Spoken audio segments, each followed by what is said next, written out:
কাছে এসেছেন মায়ের আশীর্বাদ প্রার্থনা করতে, মায়ের আশীর্বাদ নিতে। তিনি নির্দিষ্ট সময় এসেছেন এবং মায়ের কাছে গেছেন। সব থেকে বড় কথা, তিনি মাকে নিজে ধূপারতি করেছেন, প্রদীপ জ্বালিয়ে আরতি করেছেন, মায়ের চরণে পদ্ম অর্পণ করেছেন।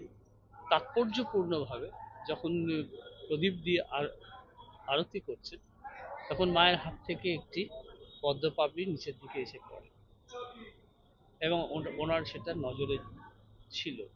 পুজো সমাপন্তে উনি আমাকে বলেন, ওই পদ্মটা আমাকে দাও। এটা অত্যন্ত শুভ লক্ষণ। আর আপনারা তো জানেন যে ভারতের প্রথম রাষ্ট্রপতি রাজেন্দ্র প্রসাদ এখানে এসেছিলেন, প্রথম উনি রাষ্ট্রপতি হওয়ার পর।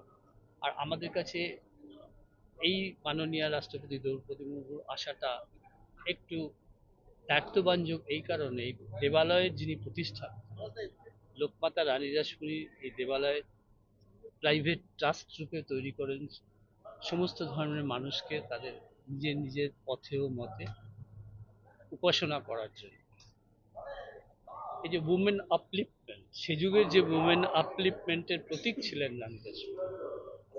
আমরা যতদূর জানি বর্তমান মাননীয় রাষ্ট্রপতি তার নিজের ক্ষেত্রে অনেক সমাজ সংস্কারমূলক কাজের সঙ্গে জড়িত ছিলেন বা আছেন।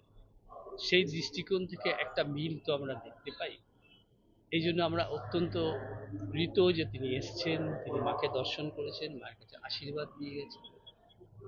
আমরা তার সর্বাঙ্গীন কল্যাণ প্রার্থনা করি মায়ের কাছে, তিনি ভালো থাকুন, ভালোভাবে ভারতবর্ষকে পরিচালিত করুন। এর আগে কোন রাষ্ট্রপতি এসেছিল? ডক্টর রাজেন্দ্র প্রসাদ 1952 সালে। তারপরে কোন রাষ্ট্রপতি আসেননি? একজন রাষ্ট্রপতি আসার কথা ছিল, কিন্তু আসার নির্ধারিত সময় তিনি অসুস্থ হয়ে পড়েন বলে আসতে পারেন। আজকে 1952 পরেই প্রথম একজন কোন রাষ্ট্রপতি এলেন।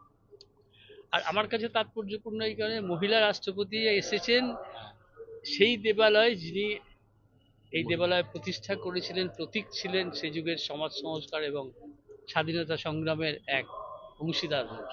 মন্দির কর্তৃপক্ষ কি দিয়ে তাকে সংবর্ধনা? তাকে আমরা মানপত্র দিয়েছি, তাকে মন্দিরের এবং মায়ের সুন্দর সুদৃশ্য ছবি দিয়েছি, রানী রাসমণির উপর লিখিত একটি বই দিয়েছি।